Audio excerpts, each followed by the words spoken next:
গত সপ্তাহে আমার চেম্বারে একজন রোগী এসেছেন। গত 3 বছর ধরে তার ব্রেস্টে একটি চাকাটি আস্তে আস্তে বড় হচ্ছে। উনি জানতেন ওনার ব্রেস্টে একটি চাকা, তারপরেও উনি কোনো ডক্টরের শরণাপন্ন হননি। এটি হয়তো বা ভয়ে কিংবা লজ্জায়। পরবর্তীতে আমরা পরীক্ষা করে দেখতে পাই ওই চাকাটি আসলে একটি ক্যান্সার।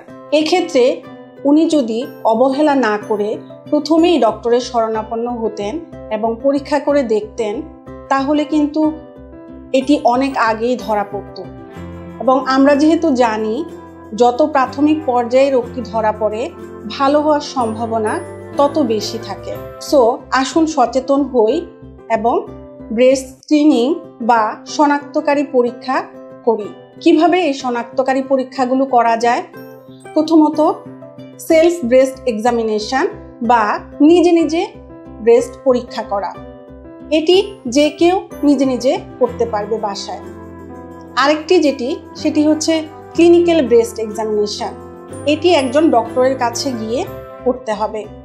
আর আছে কিছু পরীক্ষা, যেমন ম্যামোগ্রাম, আল্ট্রাসোনোগ্রাম, এমআরআই, বায়োপসি। আসুন এবার একটু জেনে নেই ব্রেস্ট ক্যান্সার হওয়ার ঝুঁকি কাদের বেশি। যাদের পরিবারে ব্রেস্ট ক্যান্সারের হিস্ট্রি আছে, যেমন মা, খালা, নানি, ইনাদের কারো যদি ব্রেস্ট ক্যান্সার থাকে, তাহলে আপনার ব্রেস্ট ক্যান্সার হবেই এরকম না, কিন্তু আপনার ব্রেস্ট ক্যান্সার হওয়ার ঝুঁকি বেড়ে গেল। তাহলে আপনার কি করতে হবে?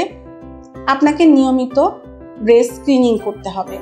সেটি আপনি নিজে নিজেও করতে পারেন কিংবা ডাক্তারের কাছে গিয়ে করতে পারেন। ক্যান্সার সংক্রান্ত আরও স্বাস্থ্য টিপস পেতে সাথেই থাকুন। ধন্যবাদ।